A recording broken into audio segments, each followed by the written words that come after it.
So since my stoma surgery, I have made quite a few videos about it, but I noticed a trend in some comments, such as, WTF is a stoma?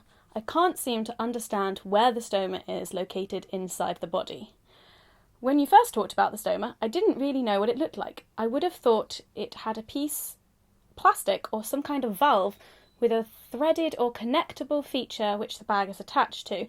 I didn't realise it's just an opening with a bag literally plastered over it. Kind of makes me wonder how the function could change to where the bag attached differently and is more plug and play. Being ignorant on the topic, is there a specific reason you've been informed about as to why the stoma doesn't have a feature like this, where the bag can attach mechanically and or some kind of fashion that isn't so tasking? I'm not sure what you mean by plug and play. There are two-piece bags which have like a more mechanical attachment. I don't know. And it's not that tasking, to be honest. And so I literally don't understand the concept, is there a hole in your stomach? And what the hell is a stoma? Am I missing something? So I thought I would answer your questions by showing you my stoma. Her name's Mona. Please be nice. Okay, we're gonna cut to me in the bathroom and then we're gonna come back and have a chat. She was not active at all whilst I was filming, so don't worry. There is no poo in these clips. She was very well behaved. Even if there was, I probably would have edited it out, so you would have had nothing to worry about. So my stoma is my small intestine that is sticking out of my body, and that's what you're about to see. Dun, dun, dun. Hello, welcome to my bathroom. So I have just taken off my old bag and cleaned my stoma, and here we go. Dun, dun, dun, dun. Internet, meet Mona. Mona, meet internet. I have, like, the wipes around my underwear and in my hand, just in case she starts being active, but she's been well behaved, this change so far. But yeah, there we go. She is bright red, she is moist, and there are no nerve endings, so I can, like, touch it, and I don't feel that at all. It's really, like, squishy. Definitely been getting used to it. The change is getting a lot easier now. Like, I've got a system, I've got a routine. Yeah, there we go. There's my scar. This is like pretty much the full length of it. Also, I don't know if you can tell, but my belly button is now like at a diagonal. Like, my belly button has entirely changed shape because of the way that they cut around it.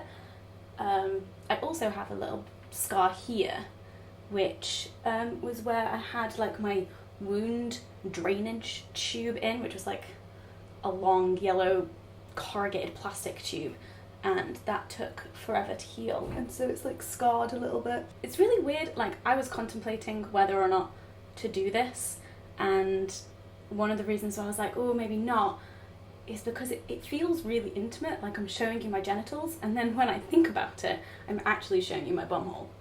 Like, this is my new bumhole. So there's that. Right. Because she's being well behaved, before it all gets too wild, I'm gonna put a new bag on. Yay! Oh, the other thing I forgot to mention is that she like moves and changes size and shape, and you can kind of just like watch it happen. She wasn't really doing it then. That's why I forgot to mention it. But yeah, she kind of like, I don't know, you can see her just go woo, woo, woo, which is very strange and quite fun to watch, to be honest. Right, there we go, that's all stuck on, and now we just hold it down for a bit, so make sure that adhesive is all stuck. And at the moment I'm changing my bag every other day, which is what the stoma nurses recommended when I was in hospital. My new stoma nurse has said every day, but I can't be bothered with that. And I also heard that some people change theirs like every 3 days or like once a week, so I have no idea. Maybe it depends like what kind of stoma you have and what kind of bag you have, but every other day seems to be working fine for me. But yeah, there we go. And then there's this little see-through bit here, so I can kind of keep an eye on her, make sure everything is grand. But there we go. You're welcome. So I thought I would take this opportunity to do a bit of a health recovery update as well, because a lot of other new things have happened. Yay! My body being gross again. I am going to talk about some gross things, or I don't know, gross? Yeah, probably. So like if you're squeamish at all or just don't want to hear about weird bodily functions, then maybe don't listen. But if you're curious, then please do keep watching. Please do. I made notes so I don't forget anything. The main thing. So, when they did my surgery, they took out the whole colon, but they left my rectum. Now, by leaving my rectum, that means that I am eligible for potential future surgery called J-pouch surgery, which would reverse the stoma and fashion a new system out of what I have left. I'm not making any decisions about that surgery just yet, but basically, I have a rectum, and one of the risks of still having a rectum is that I could get inflammation there. Ulcerative colitis could show its nasty head in my bum. And guess what? That just happened. You know, you'd think that I'd had enough for 1 year, but no. My body is still torturing me. I digress. We need to rewind a bit. One of the things that your rectum does is it produces a mucus which helps lubricate the poo coming out. Now, my rectum does not realise that there is no poo coming out, but it still produces the mucus. So, I've mentioned it before, I get these phantom poo feelings, and basically my IBD nurse was like, next time you get some of those feelings, if it's not going away, try sitting on the toilet because you might pass some mucus. And I was like, I'm sorry, what? No one told me about this. As it so happens, a few days after I saw my nurse, that happened, and it was like weirdly painful sensation. I don't know, mainly because of like the pushing and the fact that I don't really have abs or a strong core at the moment. And lo and behold, it was some mucus. So my nurse told me that everyone is different. Some people don't pass any mucus at all. Other people, it will be like once a day. Majority of people, it might be like once a month. It varies. So I was passing mucus like every few days, I think, and it was fine. I would just go sit on the toilet when I got like those phantom poo feelings. But then there was some blood in it, and that is a bad sign, my friends. So I called my IBD nurse and I said, there's some blood, and she was like, that's a sign of inflammation. So I was like, great, now what? So she prescribed me some suppositories. Now, this is the fun bit. I went from being on all of the medication to being on no medication to now having one thing to do. So these suppositories are like little pellets, tablet things that you put up your bum, and then it kind of dissolves, and it's like a soothing cream to like soothe the inflammation. I will say, it has worked. There is no more blood coming out of my bum anymore, but I still have to like finish the course, basically. Like, so now I was doing it every night, and now I'm doing it every other night. Putting a pellet up my bum. My favourite thing about this. Is it weird to have like a favourite thing about this? So, this is the pellet. This is the size of the thing. It's like this. Come on. Focus. Not on my face. Don't focus on my face. This is why people put their hands up. I shoved that up my bum. So I was reading the instructions of how to do it, and it said, put the barrier on your finger. And I was like, a barrier?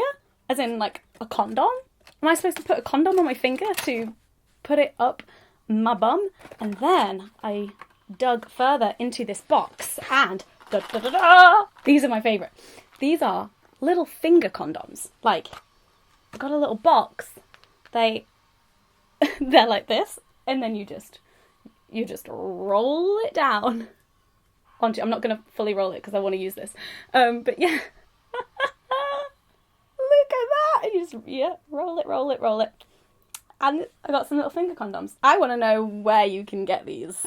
Like if you can buy them anywhere. I'm sure you could buy them online. But oh my god, I mean, silver lining, guys. This is great. So that's that update. Hopefully, once I finish doing that, the blood doesn't come back and my rectum remains uninflamed. My scar and my physical recovery is going well, I guess.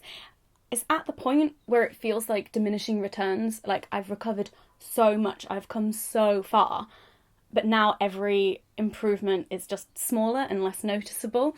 So it's kind of frustrating because I'm still not like okay. Like, I still use my stick. I don't really need it. Like, I have gone outside and walked around without it and I'm fine, but I do need it if I know that I'm going to be out for a long time and I'm going to be using public transport. And the other day, me and Dan actually had to rush for a train, and I can't run. Like, I cannot run. I was like hobbling and walking as fast as I could with this stick. We made the train. Like, I don't know how we did it, but we made the train.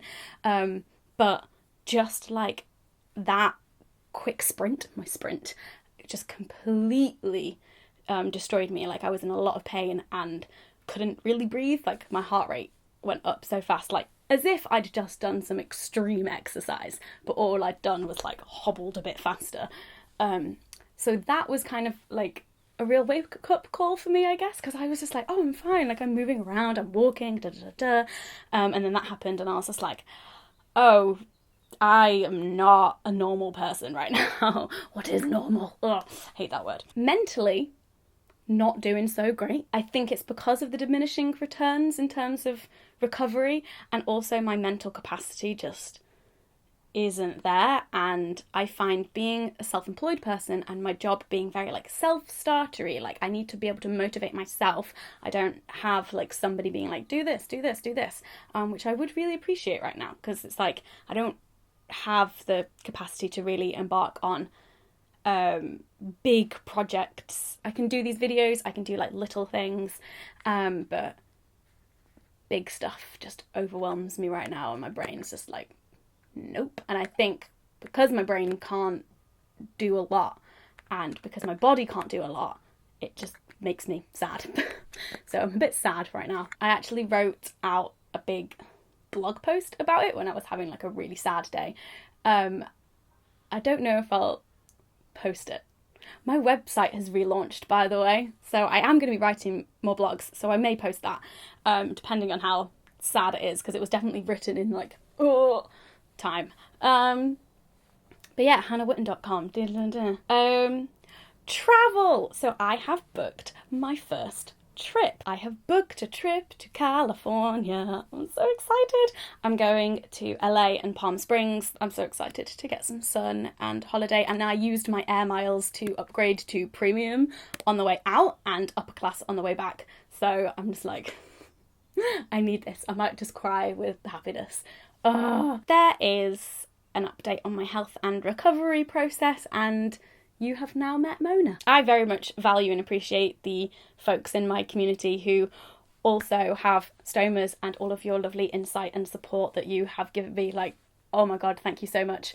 But I have a question about the bag thing. Like, do you think of your bag as part of your body, or do you think of it as an accessory to your body? Because I'm trying to get my head around how I should relate to it. Thank you for watching. Please give this video a thumbs up if you enjoyed it and didn't squirm at my stoma and the talk of bum mucus.